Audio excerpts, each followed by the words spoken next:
Alors, bonsoir, bonsoir à tout le monde. Oui, je sais que ça fait longtemps. Ça fait très longtemps. C'est les problèmes de Facebook. Voilà. Bonsoir, bonsoir à ceux qui se connectent. Bonsoir à ceux qui vont se connecter. Bonsoir à ceux qui vont suivre le live un peu plus tard. Alors, il était très important que je sorte aujourd'hui pour partager avec vous, n'est-ce pas, mon point de vue concernant le discours du grand-père Sardinard, qui, une fois de plus, s'est foutu de la gueule des Camerounais. Ça, c'est clair et net. Ça fait 40 ans qu'il se fout de la gueule des Camerounais. Donc, tant qu'il est là-bas, nous allons continuer, n'est-ce pas, de démontrer sa supercherie et sa roubladise. Alors, je vais dire encore bonsoir une fois de plus à tout le monde. Je suis heureux d'être avec vous ce soir. Problème de temps en temps, on n'a pas le temps, mais on essaye de faire comme on peut. Malgré toutes les restrictions que nous subissons de Facebook, on essaie quand même d'être présent tant bien que mal. Vous savez, nous avons un travail commun à faire, c'est-à-dire quoi? Chacun doit prendre ses responsabilités quand il s'agit de la sensibilisation. Vous devez faire un maximum de partage. Un maximum de partage. C'est fatigant de le rappeler tous les jours, mais obligé de rappeler. Il faut faire un maximum de partage. Pour ceux qui ne reçoivent pas les notifications de direct ou alors les notifications de publication venant de ma page, c'est trop simple. Vous allez vous désabonner et vous réabonner. C'est ce que moi-même j'ai fait. Je me suis désabonné et réabonné avec mon profil pour pouvoir revoir les publications ou alors les notifications de ma page. Et nombreux parmi vous sont ceux qui ne reçoivent pas les notifications, mais curieusement, vous ne vous gênez pas. C'est-à-dire quoi? Bon, si Max Senior y voit disparaître aujourd'hui, je suis sûr qu'il y a beaucoup là qui ne vont même pas se rendre compte. Parce que pour quelqu'un qui avait l'habitude d'être très actif et qui réduit un peu son temps d'activité, normalement, lorsque vous avez de la considération pour la personne, vous allez vous poser des questions. Mais malheureusement, ce n'est pas le cas pour les Camerounais. C'est un peu comme si nous sommes juste en train de nous distraire. Dès qu'on finit de se distraire, chacun va se coucher, il dort et tout ça. Je ne sais pas comment c'est difficile pour vous. Vous êtes près de 100 000 abonnés sur cette page, près de 100 000. Vous ne recevez pas les notifications, mais vous ne vous dérangez pas. Vous ne pouvez pas voir ce qui se passe. Genre, vous partez, vous essayez de cliquer, de vous désabonner, de vous réabonner, parce que, laissez-moi vous dire, Facebook a dépublié ma page à plusieurs reprises. Et en plus des restrictions qu'on m'afflige, je peux même vous montrer ça tout le temps. Donc, oui, non, partagez, Evan, partagez seulement. Je suis juste en train de dire à ceux qui viennent se plaindre parfois sur Messenger que, mais Max, on ne te voit plus en direct, tout. Je ne suis plus en direct parce que vous n'êtes pas là, tout simplement, parce que Facebook me menace. Facebook menace même de fermer ma page complètement. Donc, il faut faire revivre la page avec un maximum de partage. On était dans une barre de 2000 partages, 3000 partages, mais aujourd'hui, on peine à faire 1000 partages. C'est triste. Et sachez que c'est votre réactivité par rapport à ce que nous faisons qui nous pousse à faire davantage. Mais quand on voit que vous baissez le tempo, nous aussi, moralement, on va baisser.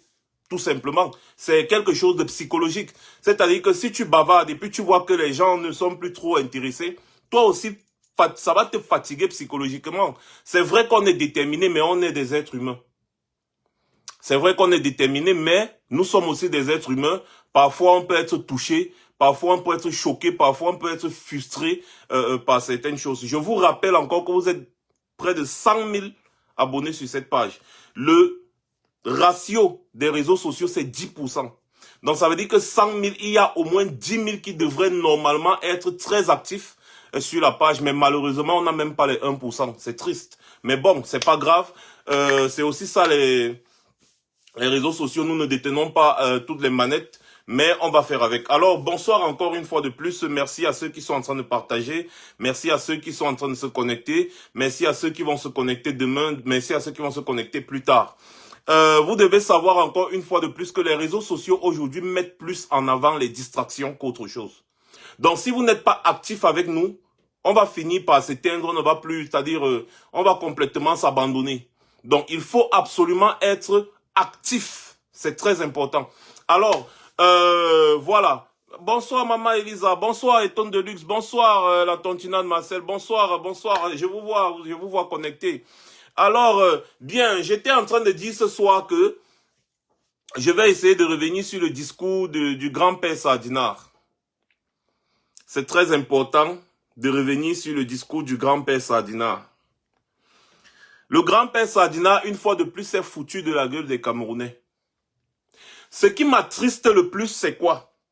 Je le disais dans le live de Karine aujourd'hui, c'est que aujourd'hui, ça va faire normalement 40 ans que le grand-père là est à Itoudi. 40 ans qu'il est à la tête du pays. 40 ans, depuis 1982.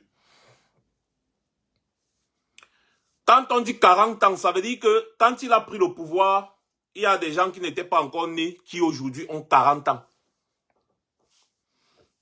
Et parmi eux, ces gens qui ont 40 ans, il y en a qui sont morts, mais il y en a beaucoup qui sont vivants.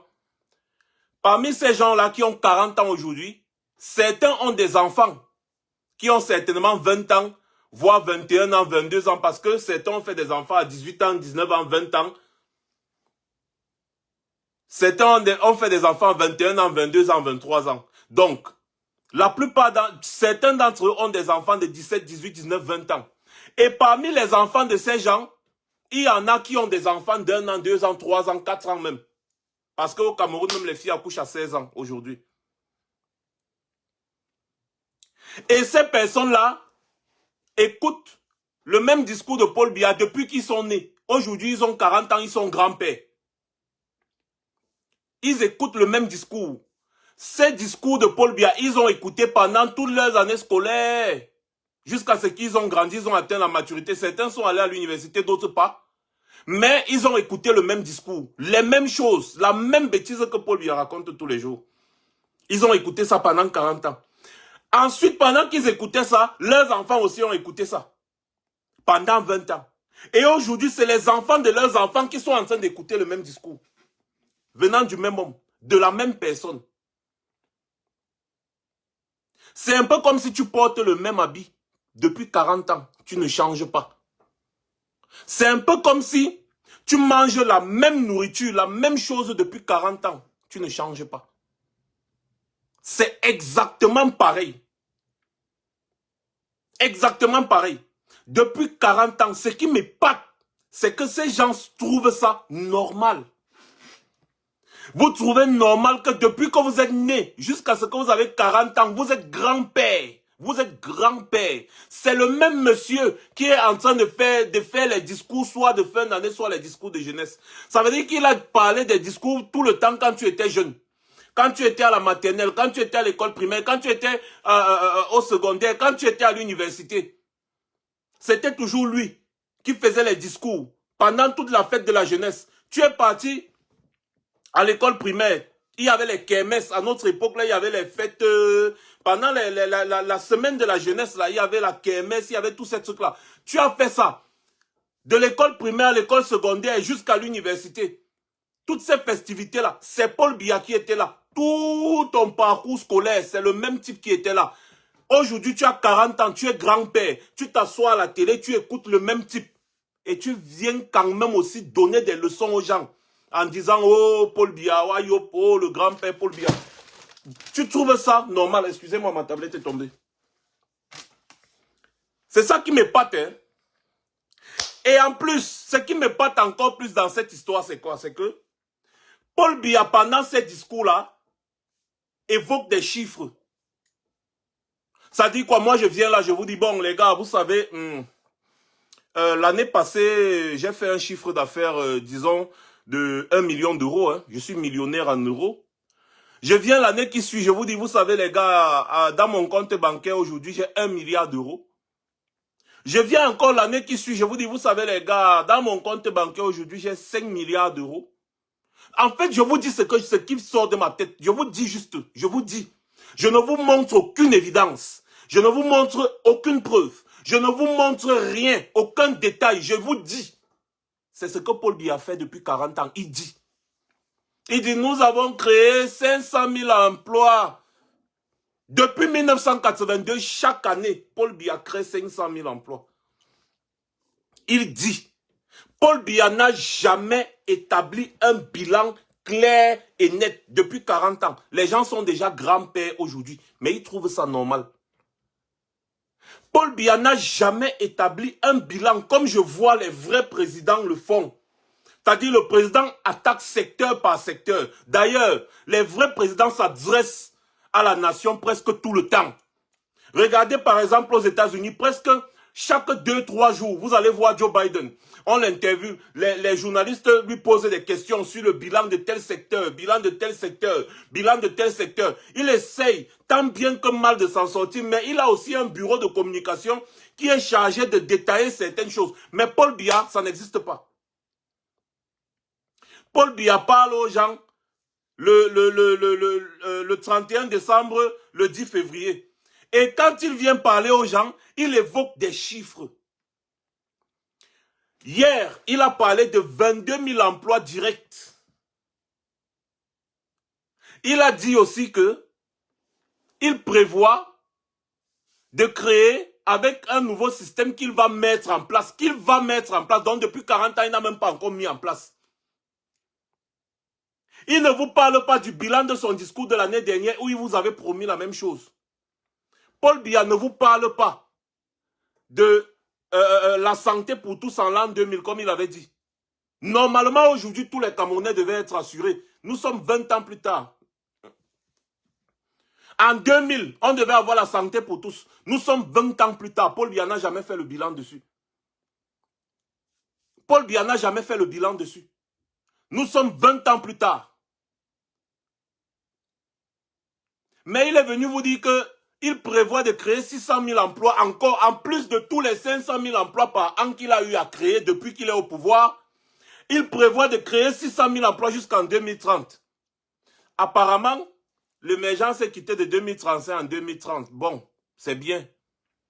Mais ce qui est là, dans sa parole, dans ce qu'il a dit, c'est que ne vous étonnez pas qu'en 2030, il soit encore président. Oui, parce que malgré tout ce qu'on dit là, Paul Biya ne se voit pas partir du pouvoir, il ne se voit même pas mourir avant 2030. Parce que il vous dit qu'en 2030, il y aura ceci, en 2030, il y aura cela. Il parlait d'abord de 2035, mais maintenant il parle de 2030. En 2030, il y aura ceci, en 2030. Il faut savoir lire entre les lignes. On dit que les gens écrivent le discours de Biya, mais lui-même, sachez que lui-même là, le type là même, il n'est pas facile. Malgré son état vieillissant et sénile là, le type là n'est pas facile. En 2030, il vous donne rendez-vous par ricochet en 2030. Or, les prochaines élections présidentielles, selon la Constitution, sont prévues en 2025. Hein. Donc, lui, il se voit déjà en 2030. Des deux choses l'une. Soit il ment, soit il prévoit d'être au pouvoir en 2030. C'est aussi simple que ça. Toutes les promesses que Paul Biya a faites, il n'a jamais réalisé aucune. Mais chaque année, il vient vous dire les mêmes bêtises et les mêmes conneries sans preuve. Aucune preuve. Que quelqu'un vienne me présenter un chiffre ou une preuve que Paul Biya a présenté aux Camerounais. Je vous prends un exemple simple. Est-ce que depuis que Paul Biya est au pouvoir, il a déjà fait le bilan de la SNH? Est-ce que Paul Biya vous a déjà fait le bilan du pétrole qui est exploité à Limbe?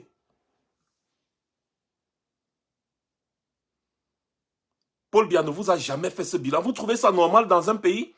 On produit du pétrole, on exploite du pétrole depuis des décennies. Le président ne vous a jamais dit ce qu'on fait avec l'argent de ce pétrole. Vous trouvez ça normal? Il vient parler aux jeunes. Depuis qu'ils sont sortis du ventre de leur mère, ils étaient jeunes. Aujourd'hui, ils ont 40 ans, ils sont grands-pères. Il continue de parler aux jeunes. Il parle aux jeunes de génération en génération. Comment se fait-il qu'un même homme peut s'adresser à la jeunesse de plusieurs générations? Et on trouve ça normal dans un pays. Et pour couronner le tout, le gars est clair avec vous. Il vous dit qu'il faut faire comme Francis Ngannou.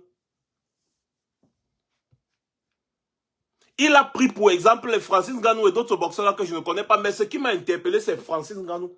Connaissant son parcours. Le régime Biya se comporte comme des sangsues, comme des parasites, qui ont besoin d'un organisme pour vivre, pour exister, comme des virus. Ils ne font rien que détruire. Quand ils trouvent quelque chose qui est bien, ils vont s'accrocher dessus pour détruire. Ils demandent à la jeunesse de son pays de faire comme Francis Ngannou. Certains sont venus me dire non, il parle du courage, de la détermination, de machin. Non, les gars, Quand vous voulez tromper le peuple, réfléchissez un peu. Les Camerounais tels que je les connais sont courageux, sont déterminés. Quand un président de la République veut faire le bilan de son mandat ou alors veut parler du pays, il ne prend pas pour exemple une jeunesse qui a été délaissée, abandonnée à elle-même par son système, une jeunesse qui a été obligée de quitter, de partir par tous les moyens, une jeunesse qui est partie et qui est arrivée quelque part avec l'aide des étrangers, a pu s'en sortir individuellement. Tu ne peux pas avoir dirigé un pays depuis 40 ans et tu prends pour exemple ce genre de personnes à qui tu n'as rien donné, pour qui tu n'as rien fait, pour qui le pays n'a rien fait. Ce genre de personne ne peut pas être un exemple pour toi et tu ne peux pas t'en féliciter, Paul Biya. Tu ne peux pas te féliciter de la réussite de Francis Ngannou. Francis Ngannou a réussi individuellement dans son domaine qu'il maîtrise. Gouverner, c'est anticiper. Gouverner, c'est prévoir. On décerne, c'est-à-dire quoi? Quand un gouvernement se soucie de sa population, qu'est-ce qu'il fait? Qu'est-ce qu'il fait? Il prévoit. Je vous avais dit dernièrement ici, la première fois, quand Francis Ngannou a gagné, c'était quand il avait gagné la ceinture contre Miocic. Je vous avais dit des Francis Ngannou, il y en a des centaines au Cameroun. Des Francis Ngannou, il y en a des centaines au Cameroun. Francis Ngannou n'est pas le plus fort du Cameroun. Seulement les grands frères avec qui j'ai grandi, les grands frères avec qui j'ai marché, les grands frères avec qui on a fait du sport, des entraînements, des arts martiaux, tout. J'en connais qui ne feront de Francis Ngannou qu'une bouchée de pain. Ils sont nombreux là-bas au Cameroun. Mais quelle est l'opportunité que le régime Biya leur a donnée pour s'en sortir et devenir aussi comme Francis Ngannou? Aucune opportunité. Ils sont là-bas, ils sont comme des oisifs. Ils sont en train d'errer. Leur seul espoir serait de prendre la route, comme Francis Ngannou l'a fait, arriver en Occident. Et même arriver en Occident, il faut avoir la chance que Francis Ngannou a eu de rencontrer le coach Fernand Lopez qu'il a rencontré à Paris, qui lui a donné sa chance. Fernand Lopez, malgré les problèmes qu'il peut avoir avec Francis Ngannou, peut se vanter. Et peut se vanter du parcours de Francis Ngannou, parce que lui a contribué à faire de Francis Ngannou ce qu'il est aujourd'hui. Paul Biya n'a pas contribué à faire de Francis Ngannou ce qu'il est aujourd'hui. Parce que si Francis Ngannou restait au Cameroun, il devait rester un petit creuseur de sable. Avec tout le potentiel qu'il a, il devait seulement être un petit creuseur de sable. Et les Francis Ngannou, comme je le dis, je le redis encore, il y en a des centaines au Cameroun. Même le sardinat le plus aguerri va savoir que ce que je dis là est vrai et pertinent. Vous savez, les gars comme Francis Ngannou, au pays, quand ils sont au pays là-bas, au pire, les gars finissent dans le bi. Au pire, ils finissent dans le bi. Au pire, ils finissent dans le bi. Et après, on peut les tuer quelque part. Voilà l'avenir que Paul Biya réserve pour les gars comme Francis Ngannou au Cameroun. Donc Paul Biya ne peut pas venir aujourd'hui se prévaloir de la réussite de Francis Ngannou et le prendre pour exemple pour la jeunesse d'une nation. Non. En tant que président de la République, vous devez forger un Francis Ngannou. Vous avez les capacités de forger un Francis Ngannou et de vous prévaloir de la réussite de celui que vous avez forgé. Et non de dire aux jeunes, de prendre l'exemple de Francis Ngannou, c'est dire aux jeunes par ricochet parce qu'on ne peut pas dissocier le parcours difficile de Francis Ngannou et sa réussite d'aujourd'hui. Vous ne pouvez pas dire aux jeunes de prendre Francis Ngannou pour exemple. Ça veut dire que vous demandez aux jeunes de prendre les initiatives qu'il a prises. Mettre leur vie en danger en traversant le désert, en traversant la Méditerranée, dormir plus de 4 ans dans la rue en France pour avoir l'espoir de tomber sur quelqu'un qui va lui donner la chance. À quoi sert le gouvernement de son pays? Vous ne pouvez pas prendre, vous ne pouvez pas. Francis Ngannou est un exemple de réussite. individuel. Il a réussi, malgré toutes les souffrances, malgré que son pays l'a abandonné, il a quand même réussi. Par contre, Emmanuel Macron peut se féliciter du parcours de Cyril Gane. Oui, parce que le système français a mis tout en place pour que Cyril Gane soit où il est. Cyril Gane est un pur produit de la France, du système français.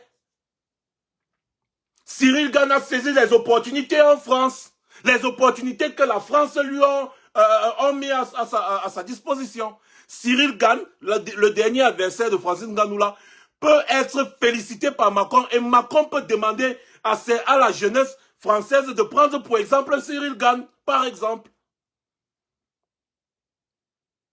Mais Paul Biya ne peut pas demander à la jeunesse de prendre Francis Ngannou, pour exemple. Je dis non. Ça, c'est se comporter comme une censure. Tu es au pouvoir depuis 40 ans.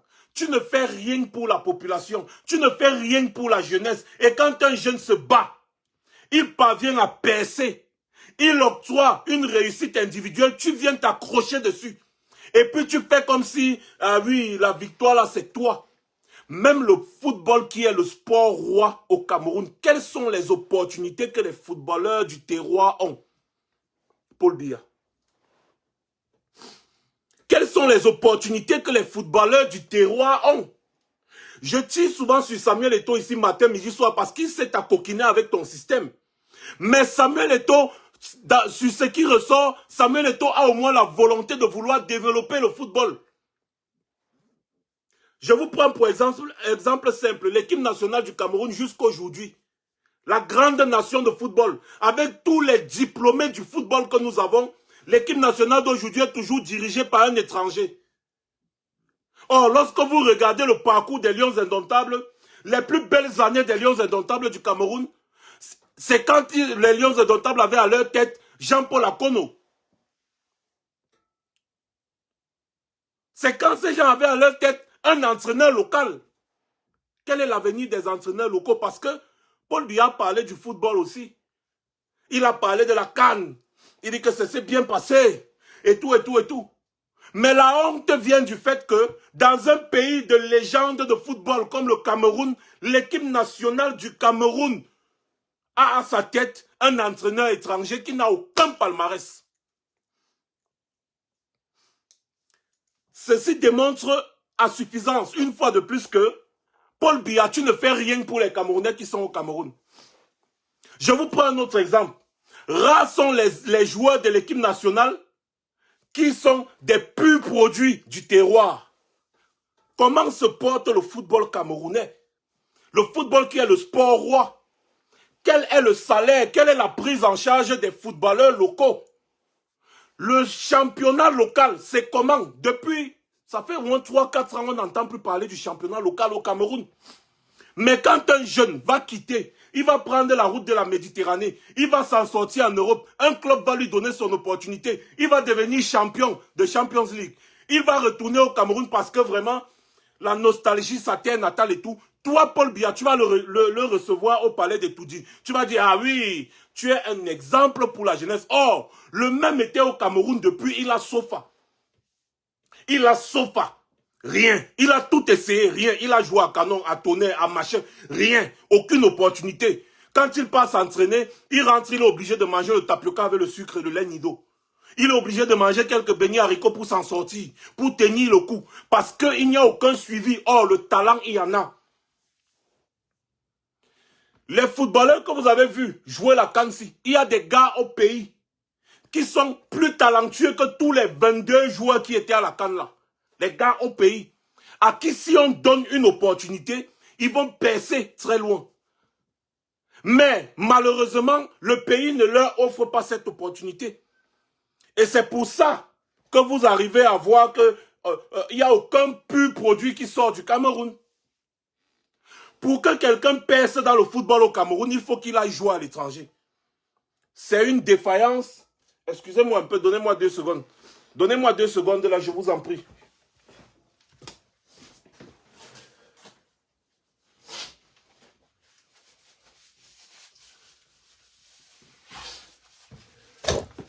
Sorry, hein, sorry.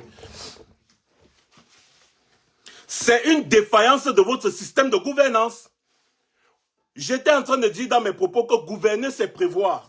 Vous avez bien fait d'identifier le football comme étant le sport roi au Cameroun, comme étant un secteur amour pour le peuple camerounais. Mais qu'est-ce que vous avez fait du football camerounais en tant que président de la République depuis 40 ans que vous êtes au pouvoir? Qu'est-ce que vous avez fait du football camerounais? Les Camerounais aiment le football, mais qu'est-ce que vous avez donc mis à la disposition des Camerounais? C'est aujourd'hui, 40 ans plus tard, que vous vous vantez d'avoir construit 2, 3, 4 stades, par exemple. Mais seulement les stades là, ce ne sont pas les pentardes qui iront jouer à l'intérieur. Il faut bien que le football soit structuré. Vous voyez que vous ne donnez aucune opportunité aux joueurs locaux. Vous ne donnez aucune opportunité à la jeunesse locale. Pour s'en sortir, la jeunesse là est obligée d'aller à l'étranger. Obligée d'aller à l'étranger pour s'en sortir. Jouer maintenant dans les clubs, à gauche, à droite, et ainsi de suite. Donc, quand cette jeunesse arrive à s'en sortir là-bas à l'étranger, alors qu'elle n'a pas pu s'en sortir au pays, normalement, vous ne devez pas vous en vanter. Parce que vous avez l'opportunité de prendre soin de cette jeunesse. Que cette jeunesse ne soit pas obligée de sortir du pays pour réussir. Vous avez cette opportunité. Pourquoi est-ce que les Français ne bossent pas? On ne dit pas qu'il n'y a pas de Français qui immigrent à gauche, à droite. Si, mais les gars ne bossent pas. Quand tu bosses, c'est que tu es désespéré. Francis Ngannou était au Cameroun, il était désespéré. Il était désespéré, il a pris sa dernière chance. Quand tu prends l'initiative de Boza, ça veut dire que tu mets déjà dans ta tête que tu peux mourir. Et ça ne peut pas être un exemple pour une jeunesse dans un pays. Ça ne peut pas être un exemple pour une jeunesse dans un pays. Francis Ngannou, c'est quelqu'un qui n'a pas la tête. Sinon, il ne devait pas vous accorder même une petite opportunité comme ça. Comme le basketteur, vous avez vu le basketteur là qui avait nagué le ministre des Sports là, non? Le ministre des Sports là appelle pour se vanter, pour se filmer avec lui. Le gars n'est pas parti au rendez-vous. Il a fini, il est rentré lui, chez lui aux États-Unis. Parce que le Cameroun n'a rien fait pour lui. Je vous prends un autre exemple. Les Camerounais sont très talentueux. Voilà le basketball. Comment se comporte le basketball local? Regardez encore un autre exemple. Le handball, le volleyball. Dernièrement, l'équipe de volleyball est partie dans une compétition. Elle a failli remporter tout ça, mais elle n'a eu aucune prime. On a détourné ses primes. Comment est-ce que ces filles-là font pour s'en sortir? Comment elles font pour s'en sortir? Depuis 40 ans que vous êtes au pouvoir, vous préférez donner 30 millions, 40 millions, 50 millions par mois à un étranger. Au lieu de donner 10 millions, 15 millions, 20 millions même seulement à un Camerounais local pour entraîner l'équipe nationale du Cameroun. Quand les jeunes Camerounais vont sortir, ils vont bosa, ou bien même d'autres ne bosa même pas. Ils prennent le visa, ils vont à l'étranger. Ils vont s'en sortir là-bas. De leur propre chef. Ils vont réussir dans leur domaine. Vous allez maintenant les appeler pour dire, oui, oh, les exemples, vous êtes des exemples pour le Cameroun. Vous êtes des exemples pour le Cameroun, mais dans ce cas, vous, le gouvernement camerounais, vous ne servez à rien. S'il faut que la jeunesse soit toujours obligée de se battre seule, on vous paye donc pourquoi? Qu'est-ce que vous faites avec le budget du Cameroun? Qu'est-ce que vous faites avec l'argent du pays que vous gérez chaque année?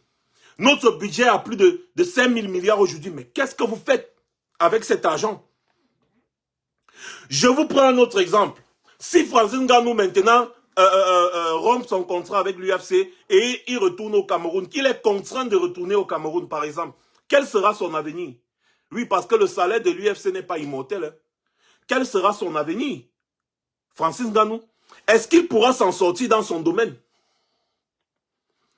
Est-ce que Francis Ngannou pourra s'en sortir dans son domaine au Cameroun?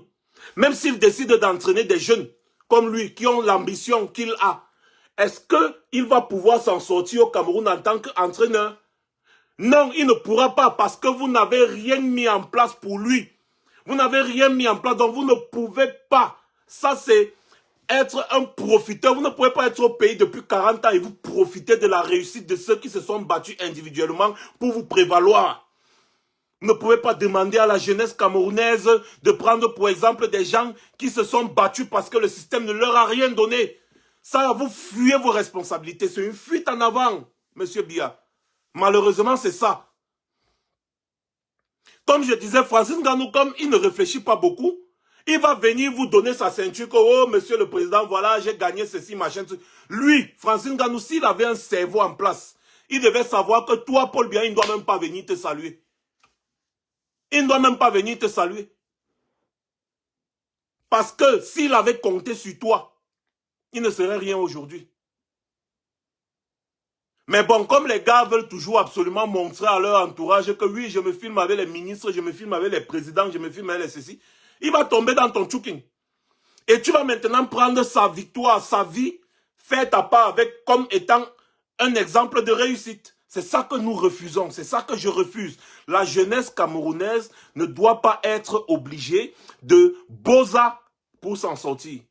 La jeunesse camerounaise ne doit pas toujours être obligée d'aller à l'étranger pour s'en sortir. Non.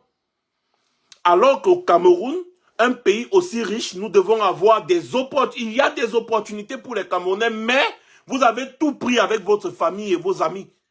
Tout pour vous, rien pour les autres. La preuve. Président de la République, mais milliardaire. Tes milliards sortent d'où? Tu es un homme d'affaires. Tu es président de la République et tu es homme d'affaires. Certains vont venir me dire, mais Donald Trump, il était homme d'affaires avant de devenir président de la République. Et quand il a été président de la République, il ne gérait plus ses affaires, il avait mis des gens pour gérer ça. Mais Paul Biya, lui, il est d'abord devenu, il est entré dans le gouvernement, il est devenu président de la République avant de devenir homme d'affaires. Paul Biya produit les ananas, il produit les plantains, les bananes, les machins. C'est un agriculteur à grande échelle. Donc ça veut dire quoi? Si les étrangers veulent acheter les produits, comme la banane, comme l'ananas et qu'on sort au Cameroun, c'est la banane, l'ananas, c'est tout ce que Paul Biya produit qui est prioritaire. Ça veut dire que Paul Biya va d'abord vendre ce que lui, il cultive, ce qu'il produit.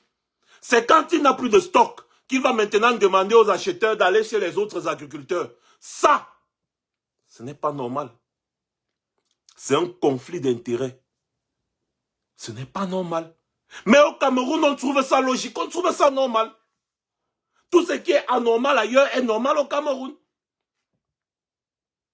Le fait que Paul Biya vous parle toujours de la négativité qui sévit à l'extérieur et qu'on doit se serrer les coudes parce que la même négativité qui sévit à l'extérieur est en train de sévir au Cameroun, vous trouvez normal. Mais quand il y a la positivité à l'extérieur et que cette même positivité n'est pas ressentie au Cameroun, non, c'est toujours normal. Vous êtes, ah bon, je vous prends l'exemple du pétrole comme je parlais tout à l'heure. Le baril de pétrole a des périodes augmentent. Le prix du baril du pétrole augmente des fois. On n'entend pas Paul Biya. On ne l'entend pas, on n'entend pas son gouvernement. Et pourtant, c'est à ce moment-là que beaucoup d'États producteurs de pétrole profitent pour renflouer les caisses de l'État. Mais dès que le pétrole chute, dès que le baril de pétrole chute là, vous allez entendre le gouvernement de Biya dire que vraiment le pétrole a chuté, on n'a plus les entrées d'argent, on n'a plus les ceci. Mais quand le pétrole avait augmenté là, qu'est-ce que vous avez fait de l'argent que vous avez vendu là? Du pétrole que vous avez vendu, autant pour moi.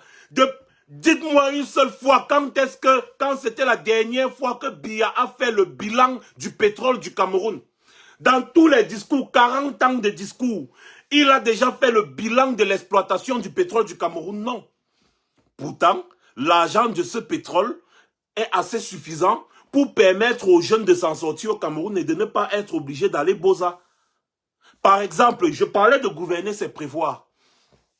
Des gens qui pensent à la population, à la jeunesse, doivent identifier les besoins de cette population. Identifier les capacités de ces populations. Je vous prends encore l'exemple de Ngannou, par exemple. Il y a beaucoup de gars au Cameroun aujourd'hui que si moi, peut-être, on me donne l'opportunité d'être ministre des Sports dans un gouvernement, par exemple, mais je vais les faire sortir la tête de l'eau, mais la magie seulement. Parce que les gens que vous voyez combattre dans la cage avec Francis Ngannou là, c'est des bébés au lait. Ils ne peuvent pas se placer face à quelqu'un qui mange un bon plantain pilé. L'exemple, vous avez vu Francis Ngannou. Il est parti là-bas, il les a tous tapés. Alors que quand on les voyait à la télé, on croyait que c'était des grands gladiateurs. Ce n'est pas qu'ils sont faibles. Hein. C'est que Ngannou est fort. Mais le problème, c'est que Ngannou n'est pas le plus fort du Cameroun. Il y en a des centaines de Ngannou au Cameroun qui n'attendent que l'opportunité de s'exprimer. Il y en a des centaines. Mais, est-ce qu'on les détecte? Est-ce qu'on les prend en charge? Est-ce qu'on les forme? Si Ngannou est un exemple de réussite pour Paul Biya, eh bien dans ce cas, Paul Biya doit créer une branche de l'UFC au Cameroun.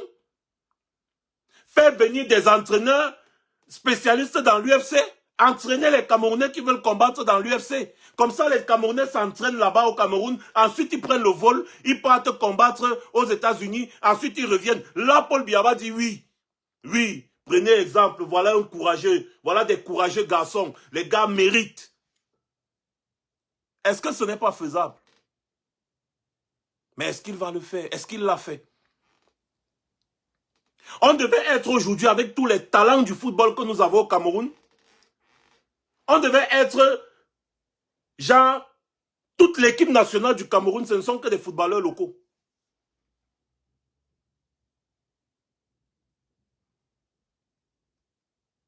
On devait être à ce niveau-là. Avec tout, c'est-à-dire, regardez un peu la constance de l'équipe nationale du Cameroun. Ce n'est pas un hasard, les Camerounais sont talentueux. Regardez la constance depuis 1972 jusqu'à aujourd'hui. Regardez la constance dans le palmarès des footballeurs camerounais. Dans tous les championnats où vous partez, vous allez toujours voir un footballeur camerounais qui brille. Regardez la constance des équipes nationales depuis la nuit des temps au Cameroun. Est-ce qu'un gouvernement sérieux devait encore être là à aller chercher les joueurs qui jouent dans les championnats étrangers pour venir jouer? Donc ça veut dire que si les joueurs là ne jouaient pas dans les championnats étrangers, c'est que le Cameroun n'a pas d'équipe nationale. Est-ce qu'avec un pays qui a des talentueux footballeurs comme le Cameroun, on devait encore être obligé de prendre des entraîneurs venus de l'étranger, les payer à des sommes faramineuses pour ne même pas avoir de résultats? Pourquoi depuis on ne donne jamais l'opportunité à un entraîneur local? Eh bien, c'est la mafia. C'est la mafia du régime Biya qui est en train de sévir au Cameroun depuis. Donc, je refuse le fait que M. Biya là, qu'il prenne les gens comme Francis Ngannou pour exemple, qu'il prenne la réussite de Francis Ngannou pour faire comme si c'est normal qu'un jeune Camerounais prenne tous ces risques-là. Et dans le contexte actuel, des Francis Ngannou, c'est le genre de personnes qui sortent seulement une fois le siècle, une fois tous les 50 ans même ou les 100 ans. Parce que quel jeune aura encore cette opportunité-là? C'est rare. C'est une exception. Francis Ngannou, c'est une exception. Son parcours, c'est une exception.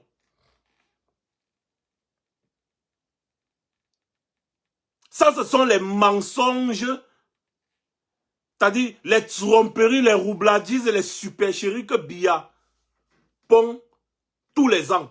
Et beaucoup de Camerounais gobent ça. Il a encore sorti un autre système là où j'ai seulement dit wonderful. Faites d'abord un dernier tour de partage avant que je ne vous parle du système, parce que le système là m'a une fois dépassé. Ça m'a tué. Vous êtes 560, vous êtes 600, vous êtes 600. Fois 10, ça fait 6000 partages. Prenez vos responsabilités. Chacun d'entre vous fait 10 partages. Ça va faire 6000 partages. Prenez vos responsabilités. C'est comme ça qu'on rend les messages viraux. Et pas autrement. Quand vous voyez les réseaux sociaux, ça fonctionne comme ça. C'est les partages, c'est pas les likes. C'est les partages. Sur les choses importantes, c'est les partages. Ceux qui veulent les likes, là, les j'aime sur leurs commentaires, leurs publications, ce sont les artistes, les comédiens, tous ces gens-là. Ce sont eux qui ont besoin des likes pour être, c'est-à-dire pour montrer que j'ai plus de likes que toi, j'ai plus de likes. Mais nous, dans notre domaine, on a besoin que vous partagez massivement. On a besoin que vous fassiez comme vous faites souvent là, vous coupez des extraits ou vous postez sur WhatsApp, vous postez sur Telegram, vous postez partout. Parce qu'il faut passer le message. On n'est pas là pour se faire voir. On ne met pas sa vie en danger pour se faire voir. On veut passer un message. Et quand vous faites le maximum de partage, ça nous encourage à continuer ce qu'on fait. Parce que c'est du bénévolat qu'on fait. On se rend malade, on réfléchit, tout ça. Il faut bien au moins que le travail soit récompensé. Ce n'est pas l'argent qu'on demande, ça ne coûte rien. Le message, tu le partages juste. Regardez les Ivoiriens, quand je parlais des Ivoiriens l'autre jour et les Camerounais, vous pensez que c'est faux? Regardez les activistes ivoiriens, quand les activistes ivoiriens sont chauds là, mais vous voyez le nombre de partages, vous pouvez devenir bête. C'est là-bas qu'il y a la clé, le partage.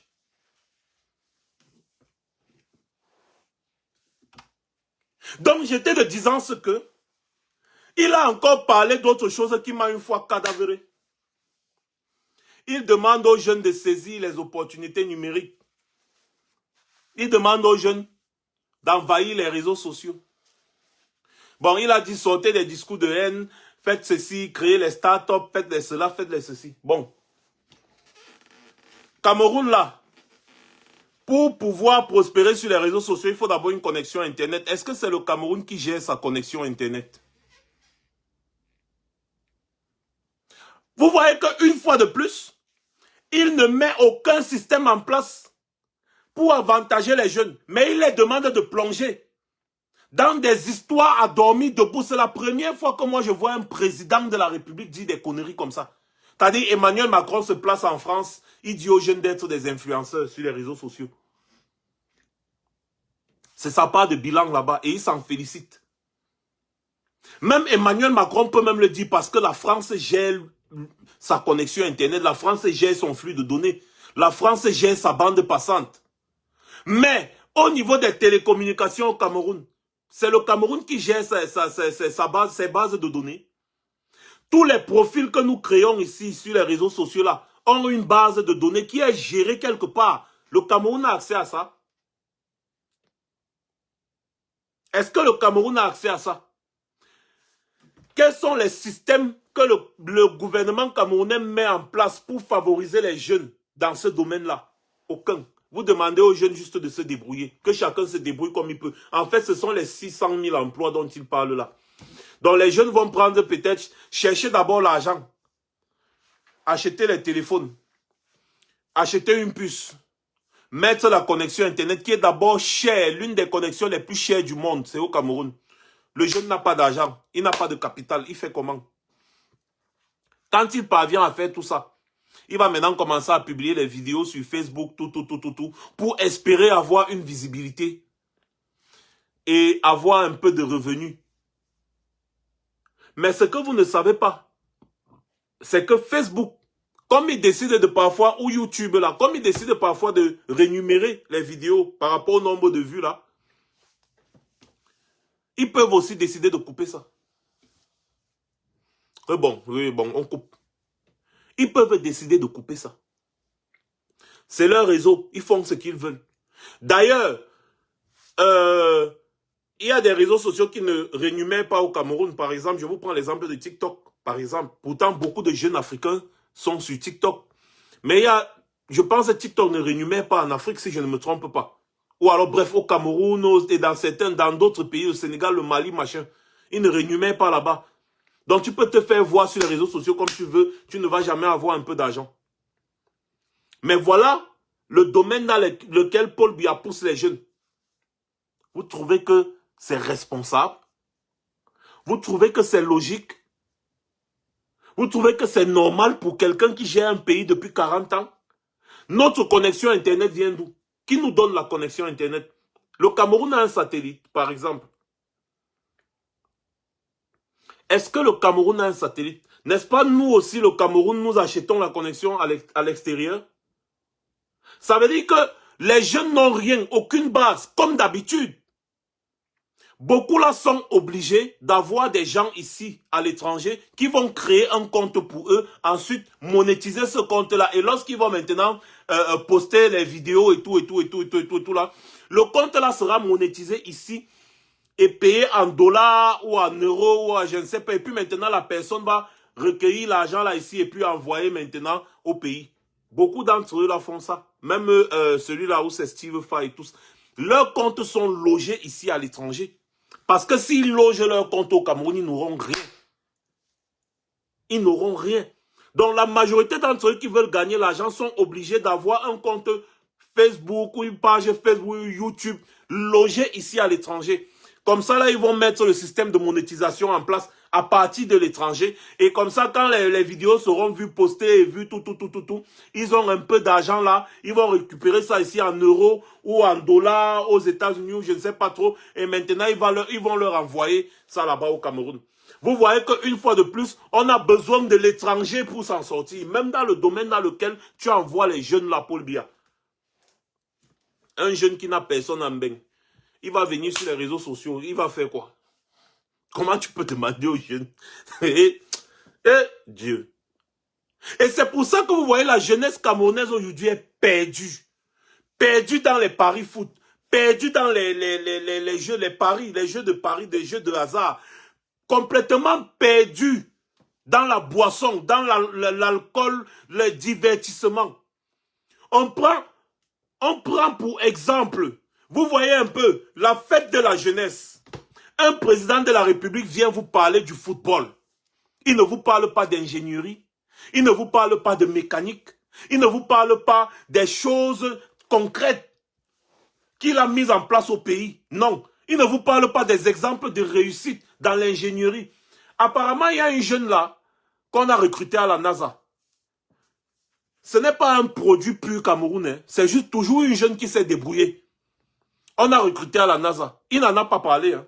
Il n'en a pas parlé. Est-ce qu'il est même au courant? Ça ne l'intéresse pas. Il va vous parler du football.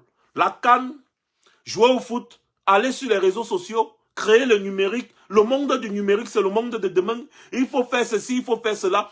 Rien de concret sur le terrain. Un président allait vous dire, la recherche scientifique aujourd'hui nous a permis de créer telle chose grâce à tel jeune qui a, t'as dit, des trucs du Cameroun. Depuis des années là, qu'est-ce que le Cameroun a créé? Je vous parle du bilan. Peut-être quand quelqu'un veut parler, s'adresser à la jeunesse. Il va vous dire, voilà le nouveau centre de recherche qui a pris 500 milliards. Il y a tel appareil, tel appareil, tel appareil, tel appareil, tel appareil, tel appareil, tel appareil là-bas. J'attends de vous que vous utilisez ces appareils-là pour créer telle chose, telle chose, telle chose, telle chose. Ou alors il va vous dire, voilà le jeune tel, qui a créé un système, je ne sais pas de quoi, mais qui a innové dans quelque chose et qui est devenu mondial. Quelque chose qui a percé. Il devait se prévaloir de ça chaque année, que voilà un pur produit peut-être de Polytech qui a sorti quelque chose. Depuis 40 ans, Paul Biya n'a jamais dit que voilà enfin une usine de montage et d'assemblage de véhicules au Cameroun. Il parle du numérique, non? Pourquoi est-ce qu'il n'y a pas d'usine d'assemblage et de montage d'ordinateurs, de fabrique même d'ordinateurs au Cameroun? Pourtant, il y a beaucoup de jeunes Camerounais là, que je connais personnellement, qui sont capables de fabriquer les téléphones portables, capables de fabriquer les ordinateurs. Pour ceux qui connaissent les jeunes là-bas au Cameroun là, il y en a à l'avenue Kennedy, il y en a à Douala partout là, que tu lui apportes un ordinateur. Le gars te démonte ça pièce par pièce. Et après, il remonte encore l'ordinateur, la pièce par pièce. Ce n'est pas un génie. Quelque chose qu'il n'a pas fabriqué. Mais il est capable de te démonter ça pièce par pièce, décerner un problème, résoudre le problème, remonter l'ordinateur pièce par pièce. Pareil pour les téléphones, pareil pour autre chose. Ça, c'est du génie. Mais qu'est-ce qu'on fait de ces génies? Rien. Ces génies-là sont abandonnés à eux-mêmes, obligés de se débrouiller. Pourtant, dans d'autres pays comme au Japon, en Chine, partout, quand on a des gens comme ça, là, on prend soin d'eux. Ils demandent aux jeunes de se lancer dans le numérique. Mais on ne fabrique pas les téléphones portables, on ne fabrique pas les ordinateurs, on ne fabrique rien au Cameroun. Les jeunes là vont prendre tout ça où? Alors qu'il y a des jeunes au Cameroun qui sont capables de vous fabriquer un téléphone portable. Mais seulement ces jeunes ne sont pas, on ne les prend pas en charge. À quoi sert le ministère de la Recherche scientifique et de l'innovation au Cameroun? À rien. C'est juste un endroit où on a pris une vieille femme, on a mis que mange ta part d'argent. Or, c'est normalement le domaine le plus fondamental dans le développement d'un pays.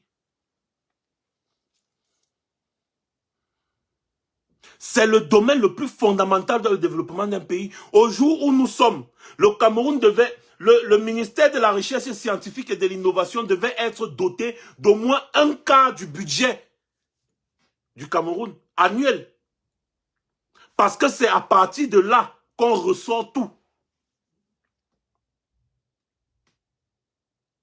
Mais non. Paul Biya va venir vous dire, ouais, jouez au football, allez sur les réseaux sociaux. Après, il finit par appeler la diaspora que, ouais, diaspora, revenez investir au pays, on va mettre les systèmes pour vous aider, on va faire les ceci pour vous faire cela, la fuite en avant.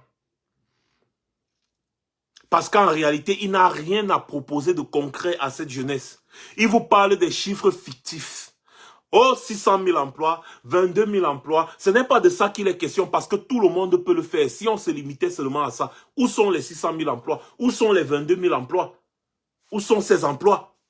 Et il parle des emplois directs, donc ça veut dire que c'est des trucs palpables. C'est où? Ils sont où, ces emplois? Chacun, comme je vous disais aussi au début de ma vidéo, je peux venir vous dire que je suis milliardaire. Sans vous montrer mon compte bancaire, sans vous montrer mes acquis, sans vous montrer mes entreprises, vous allez savoir comment. Vous allez savoir, je vous dis que je suis milliardaire. D'ailleurs, je vous dis, moi, je suis milliardaire. Ma fortune est estimée à 100 milliards de dollars. Les sardinats vont venir là commencer à dire que regarde-moi un mythomane, il manque. Ouais, ceci, il manque. Ouais, cela. Mais quand Paul Biya leur dit que 600 000 emplois chaque année, ils ne vont pas dire à Paul Biya que Paul Biya manque. Si je dis aux gens là ici, aux sardinats ici, que je pèse 100 milliards de dollars. C'est ce que Paul Biya dit. Il vient seulement dire. Je dis, je pèse 100 milliards de dollars. Ils vont venir me dire, c'est où? Montre. Où est la preuve? Où sont les preuves? Mais quand Paul Biya vient leur dire 600 000 emplois par an, ils ne vont pas demander à Paul Biya où sont les preuves. Nous sommes au chômage. Le pays n'est pas développé. Il n'y a rien au pays. Comment tu peux parler de 600 000 emplois? Non, ils ne peuvent pas dire. Mais à moi, ils vont venir me dire où sont les preuves. Tu manques. Montre-nous ton compte bancaire. Montre, tu manques. Où sont les preuves? C'est ce que j'expliquais l'autre jour. Ils sont atteints du syndrome de Stockholm. Eux-mêmes, ils ne savent pas ce qu'ils font. Ils ont tellement été victimes, qu'ils se retrouvent en train de protéger leur bourreau. Tellement Paul Biya a abusé d'eux, sans vaseline, à tous les niveaux. Ils sont obligés maintenant de protéger même Biya sans s'en rendre compte. En fait, quand ils viennent s'en prendre à nous, c'est une expression de leur frustration. Parce qu'ils se sont déjà rendus compte, ils ont mis dans leur tête, s'ils en ont même, ils ont mis dans leur tête que Paul Biya est fort. Paul Biya, s'il parle, Paul Biya va les tuer. Donc, il faut qu'ils identifient des personnes comme nous, comme ça là, pour venir nous parler, sachant que nous, on ne peut pas leur faire du mal. Donc, ils vont venir verser toute leur haine, leur frustration, leur colère qu'ils ont. En réalité, cette colère, cette haine et cette frustration, c'est pas envers nous qu'ils ont ça. Hein. C'est pas envers moi, par exemple, Max Seigneur Ivoire, qu'ils ont ça. C'est contre Paul Biya. Mais comme ils ne peuvent pas s'en prendre à Paul Biya, ils vont venir chercher quelqu'un qui est facile, quelqu'un qui est simple. Ils vont venir déverser toute cette frustration-là sur la personne.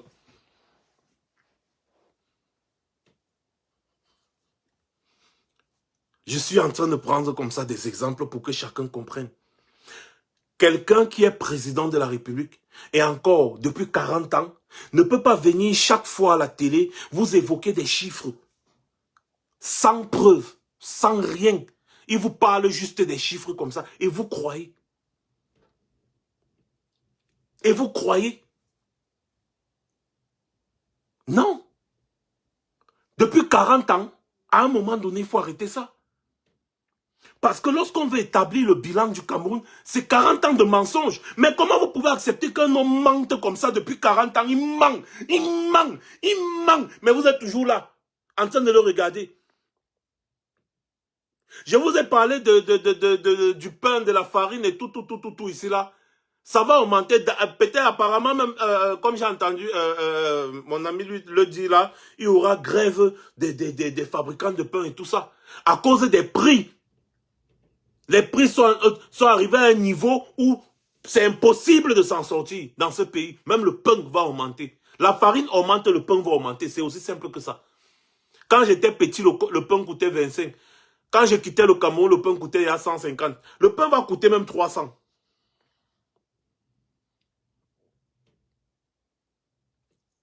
Et pendant ce temps, Paul Biya a une caisse noire où on verse l'argent du pétrole. L'argent du pétrole, là, c'est lui seul qui gère. Il y a une caisse noire à Etoudi où on verse l'argent de l'or et l'argent du diamant du Cameroun. Et cet argent-là, c'est lui seul qui gère. Sa femme est à la tête. Aujourd'hui, c'est sa femme qui est à la tête de tout. Et le second de sa femme, c'est Ferdinand Ngongo. Ce sont eux qui gèrent tout le pays parce que Paul Biya étant vieux, il dit, ah, fais seulement comme tu veux. Hein. Fais seulement comme tu veux. C'est Chantal Biya qui dirige, qui décide de tout aujourd'hui. Ferdinand Ngongo, lui, il applique seulement, il applique, il part, il applique. En fait, c'est lui l'homme président, c'est Ferdinand Ngongo. Puisqu'on ne peut pas, Chantal Biya ne peut pas se positionner comme ça là. L'homme président, c'est Ferdinand Ngongo. Il est sous les ordres de Chantal Biya. Les mauvaises langues disent que les deux là sont... Mais je n'entre pas dedans. Ils peuvent faire ce qu'ils veulent, ça les regarde. Du moment où le pays est bien géré, tant mieux. Mais à l'heure où nous sommes, le pays n'est pas bien géré. Et c'est pour ça qu'on se plaint. Il demande à la diaspora qui est venue ici se battre de revenir au Cameroun investir. Pour que les prévaricateurs là commencent à les taxer. Parce que je vous dis, je connais un grand frère qui a voulu faire venir des hommes d'affaires qui devaient construire une usine de montage et d'assemblage de véhicules là-bas au pays. Tellement on les a taxés dans les ministères, les taxés ici, demander les enveloppes à gauche, demander les enveloppes à droite, que les gars ont fui. Ils sont partis. Il y a un autre type qui voulait créer une usine de chaussures au Cameroun. On l'a tellement malaxé, manipulé. Il a fui, il est parti, je sais où c'est au Kenya. Je crois. Il est parti où c'est au Kenya pour fabriquer. Et l'usine là aujourd'hui, c'est-à-dire l'usine là est au top aujourd'hui. Et je pense qu'il a au moins c'est 1000 emplois ou c'est 2000 emplois ou je ne sais plus trop. Il est au top aujourd'hui. Et ces chaussures se vendent de partout dans le monde. C'est fabriqué là-bas au Kenya. Il y a beaucoup d'usines comme on pas implanté dans certains pays africains, qu'on voulait venir implanter au Cameroun, et le système a fait, allez, hop, ils sont partis ailleurs et ils s'en sortent. En Éthiopie, merci Joël Florian, c'était en Éthiopie, oui. Oui. En Éthiopie, oui. Il y a l'autre au Kenya, oui, peut-être. Eddie, au Kenya, peut-être aussi, il y en a. Oui, mais je parle quand même je vais encore aller fouiller ça et puis je vais vous donner ça avec précision en faisant un petit post là, comme je fais d'habitude. Donc, vous voyez que même au Cameroun, avec toute la matière première que nous avons, nous ne produisons rien. Or, il y a des Camerounais talentueux. Quand on parle d'usine de fabrique de chaussures, mais attendez, je connais personnellement des Camerounais qui fabriquent les chaussures, mais tu restes comme ça, tu n'as rien à envier à la Weston ou la Mac James ou toutes les marques que les Blancs sont venus nous foutre dans la tête là. Je connais des jeunes Camerounais cordonniers qui te fabriquent les chaussures. Il y a un jeune avec qui j'ai grandi à Komkana, il s'appelle Badika. Quand je quittais le quartier Komkana, le jeune là, le gars avait un petit box qu'il avait mis comme ça là. Il fabriquait les chaussures en cuir là, les babouches en cuir. Vous voyez les babouches en cuir là que on porte beaucoup plus du côté du Nord Cameroun et tout ça là. Il fabriquait ça, il vendait 5 000, 6 000, 10 000. Et c'était de qualité. C'est-à-dire, tu achetais une babouche en cuir comme ça chez Badika. Tu dis, mais, waouh, le talent est là. Et il n'est pas seul, il y a beaucoup. J'avais vu une photo ici, il y a un monsieur là, je crois il est à Douala qui fabrique aussi les chaussures, il est infime. Il fabrique des chaussures, des paires. Mais les Camerounais ont un talent. Ils ont le talent. Mais l'État ne met pas les mesures d'accompagnement. Je vous prends un autre exemple. Il y a des jeunes qui veulent s'investir dans l'agriculture. Il y en a même qui se sont investis dans l'agriculture. J'ai voyagé et j'ai rencontré un jeune gars quand j'étais en Italie. Il m'a parlé de son parcours au Cameroun. J'ai mis les mains sur la tête parce qu'on parlait de nos déboires au Cameroun et tout ça. Pour ceux qui me connaissent, ils savent ce que j'ai vécu là-bas au Cameroun. Donc, le gars avait un champ de pastèques avec les... Où on appelle encore ça comment là, encore là, où c'est le melon, c'est le melon, hein, c'est le melon, oui. T'as dit un champ de pastèque avec il y a le pastèque, c'est le melon d'eau, non? Et le melon simple. Dans une brousse quelque part qu'il était parti acheter. Et en face de lui, il y avait un gars qui avait tout un champ de plantains. Les gars produisaient. L'endroit là, ça donnait, parce que c'était sur la route de l'Est, là, ça donnait des bons fruits. Les gars produisaient. Vous savez ce qui se passait? C'est que quand il fallait récolter, il n'y avait pas de route. Le problème, trouver d'abord un camion qui va accepter d'aller là-bas, porter, pour amener en route, et puis ramener au marché. C'était un problème. Résultat, la récolte faisait 1 mois sur place, ça pourrissait. Parce que, parfois, quand tu as la chance, tu tombes sur un camion, il arrive là-bas, il s'embourbe. Le camion fait 3 semaines sur place. Il faut encore chercher un autre camion. Il va aller chercher un autre camion qui va venir tout faire pour tirer le camion là. Donc du coup, les camions ne voulaient même pas aller de ce côté-là. Pourquoi? Il n'y a pas de route. Et c'est comme ça que la production donc, de ces gens pourrissait au champ. Ça pourrissait. Or, ils ont investi de l'argent. Ils ont investi beaucoup d'argent. Les mesures d'accompagnement, il n'y en a pas. Il demande aux jeunes de ça. Il a demandé aux jeunes de se lancer dans l'agriculture récemment. Non. Donc vous voyez la zone là, il y avait les plantains qui pourrissaient, les pastèques qui pourrissaient, les melons là qui pourrissaient. Parce qu'on ne pouvait pas transporter. Alors que les gars produisaient vraiment en quantité. Je vous ai parlé au début de ma vidéo de Paul Biya qui est un grand agriculteur. Vous savez quoi? Dans la zone là où Paul Biya fait l'agriculture, il y a les routes partout. Il a fait construire les routes là-bas partout. Et il est le seul qui cultive là-bas.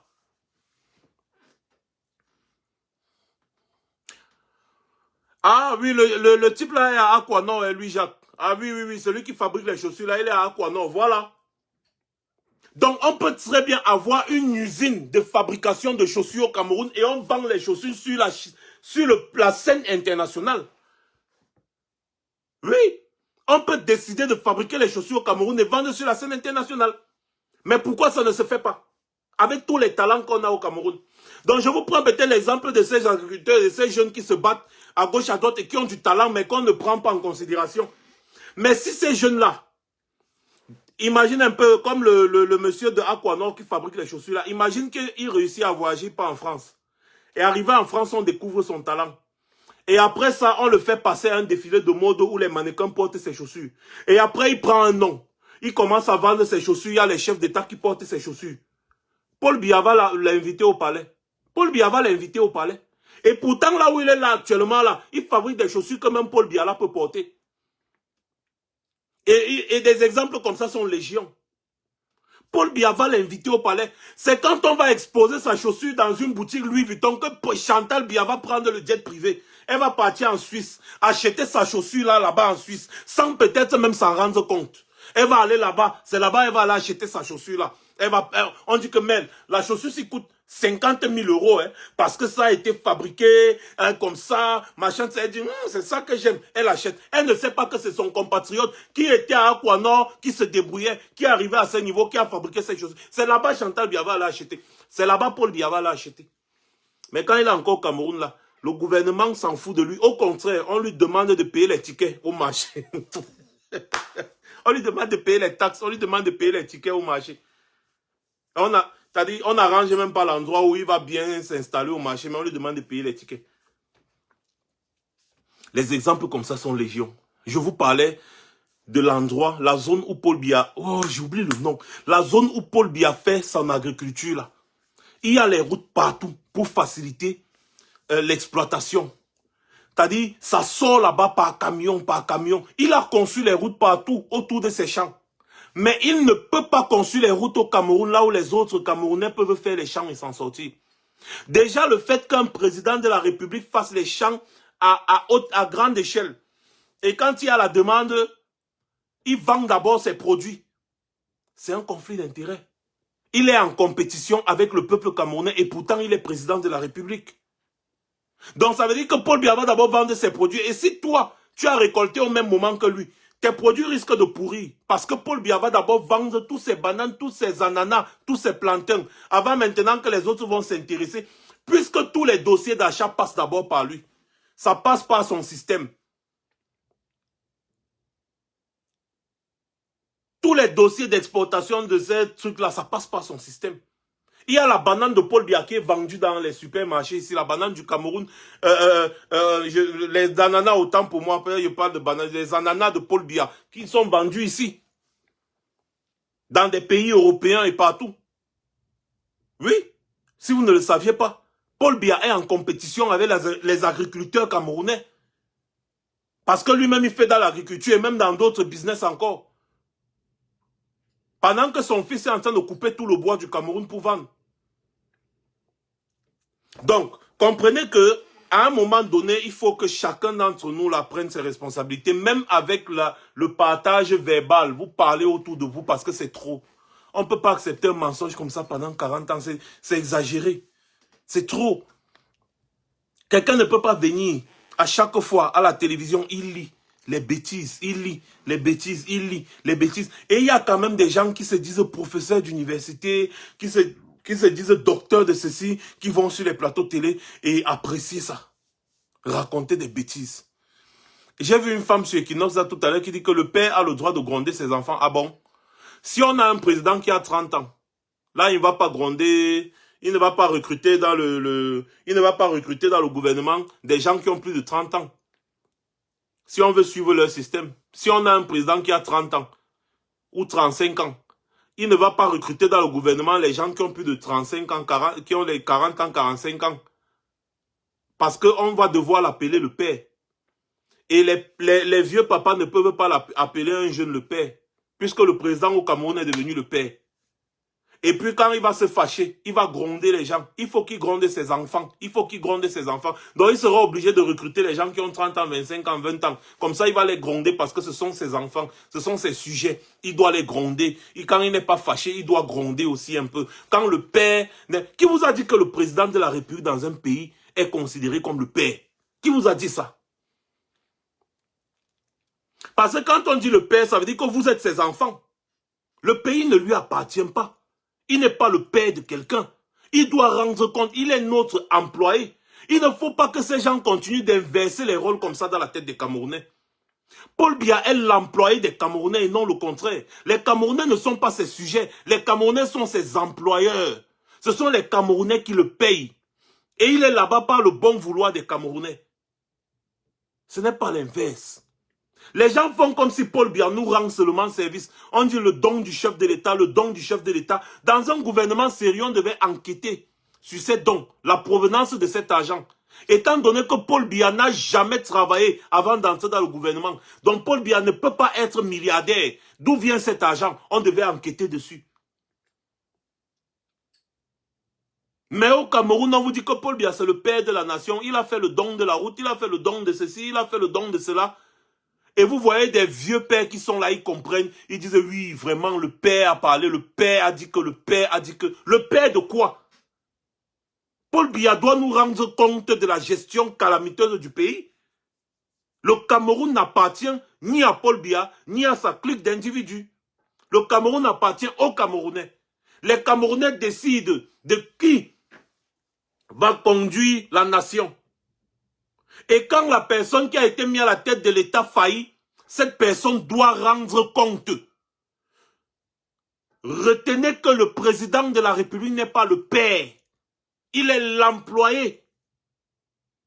Et quand ça ne va pas, nous devons demander des comptes. J'ai vu quelqu'un qui se dit de l'opposition, là, se fâcher qu'on avait cassé les ambassades et tout, et tout, et tout, et tout. On le refera encore, si c'est le seul moyen de se faire entendre. Parce que lorsque vous voulez empêcher les révolutions pacifiques, vous rendez inévitables les révolutions brutales. Voilà. Merci beaucoup de m'avoir suivi. Vous étiez très nombreux ce soir. C'était Max Seigneur Ivoire. J'espère au moins que je me suis fait comprendre. Encore une fois de plus. Je compte sur vous pour continuer le partage. Et sachez une chose. Seule la lutte libère. On ne peut pas vivre dans le mensonge aussi longtemps. Passez une bonne soirée. C'était Max Seigneur Ivoire. Je reviendrai. Très certainement.